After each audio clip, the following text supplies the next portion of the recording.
Assalamualaikum warahmatullahi wabarakatuh. Salam sehat, jangan lupa bahagia. Sehat terus, bahagia terus. Karena dengan sehat dan bahagia kita akan merasakan Allah sudah memberikan kehidupan yang luar biasa, indah dan penuh makna. Jadi kalau kemarin-kemarin kita udah bicara tentang dua hal. Yang pertama, memperhatikan apa yang masuk ke dalam tubuh. Yang kedua adalah melakukan bersyukur terhadap apa yang telah Allah amanahkan kepada kita. Nah, yang ketiga, ini tidak kalah penting. Kalau kita lihat tentang ilmu holistik, bahwasanya manusia hidup itu berdasarkan tiga hal. Yang pertama, materi dasar. Materi dasar ini berisikan tentang organ tubuh.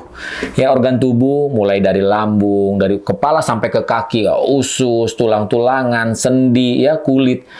Kemudian yang kedua apa? Chi, energi. Kemudian yang ketiga, Ki, darah. Energi itu didapat dari apa? Dua hal yang bisa menurunkan energi di dalam tubuh kita. Pertama itu genetik, keturunan dari orang tua kita. Jadi kalau orang tua kita dulu seorang pekerja keras, pasti anaknya akan mewarisi sifat pekerja keras. Energinya akan turun. Maka jangan aneh ya, sahabat yang punya anak di rumah nggak bisa diem tuh. Loncat sini, loncat sana, lari sini, mecahin ini. Itu berarti energi yang didapatkan dari apa? Dari orang tuanya, diturunkan kepada anaknya. Kedua, energi didapat dari makanan. Jadi apapun yang dimakan, itu akan menjadi bahan energi. Nah, kalau ngobrolin tentang satu, darah, ini luar biasa. Banyak di antara kita yang memahami darah itu ya darah merah aja gitu. Red blood cell. Ternyata darah itu juga isinya kalau dari 100% bukan hanya sel darah merah. Tapi ada sel darah putih, kemudian ada cairan, ada protein, ya, ada enzim, ada segala macam yang kompleksitasnya bersatu di dalam satu zat yang kita sebut dengan darah. Nah, darah itu menjadi kendaraan daripada nutrisi di tubuh. Nah, darah ini kan sangat luar biasa peranannya. Bahkan kalau dilihat secara riset itu berjalan sekitar 360 km dalam satu hari dia berputar-putar. Dan darah di tubuh kita ini itu mirip seperti sungai. Ada pembuluh darah besarnya, ada pembuluh darah kecil, ada pembuluh darah kapiler di area kulit kita. Jadi Allah bikinkan sebuah sistem yang luar biasa.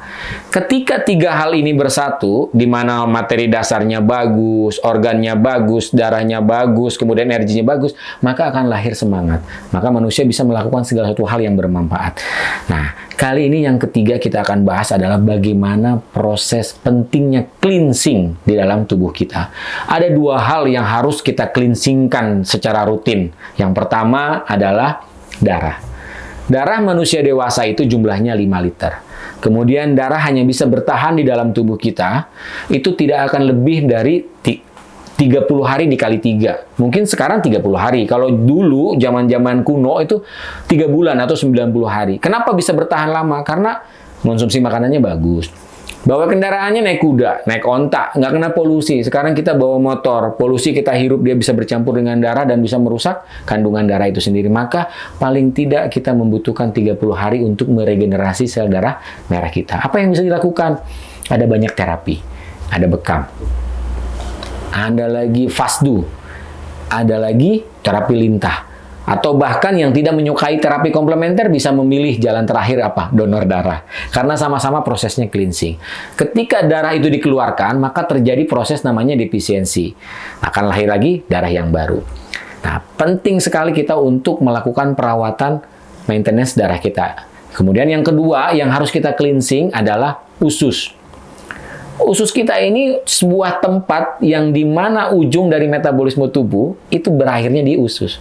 Jika ususnya bermasalah, maka semua sistem metabolisme tubuh akan bermasalah. Apa yang bisa dilakukan untuk meng-cleansing usus? Yang pertama, konsumsi air putih. Karena air putih ini disinyalir membantu sekali proses pencernaan.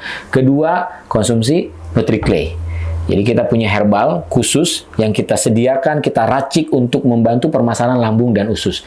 Yakinkan usus Anda bersih, yakinkan usus Anda bekerja dengan baik. Karena usus ini ada ototnya, peristaltik yang membantu ketika buang air besar. Sebetulnya orang normal tidak perlu mengedan jika buang air besar. Maka jika masih mengedan berarti bermasalah. Kemudian juga perhatikan jam piket organ lambung itu sendiri.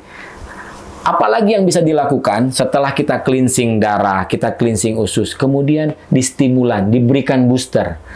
Apa yang bisa kita konsumsi untuk meningkatkan booster? Kita memiliki Habat Egg in One. Habatus Sauda yang sudah dicampur dengan 8 campuran herbal. Herbal-herbal pilihan yang kemudian fungsinya untuk apa? Untuk meningkatkan imunitas tubuh. Ya, ketika imunitas tubuh kita meningkat, maka dia akan menjadi barrier atau bempernya atau bentengnya sehingga penyakit tidak bisa masuk ke dalam tubuh kita. Kemudian tidak lupa lengkapi dengan VCO, Virgin Coconut Oil. Jadi minyak yang didapatkan dari kelapa dengan proses pendinginan khusus sehingga tidak merubah senyawa yang terkandungnya yang membantu untuk melancarkan peredaran darah. Ingat, perhatikan 3P. Pola hidup, pola makan, dan pola pikir. Tetap semangat, melanjutkan perjuangan dan memberikan manfaat kepada umat. Salam sehat, jangan lupa bahagia. Assalamualaikum warahmatullahi wabarakatuh.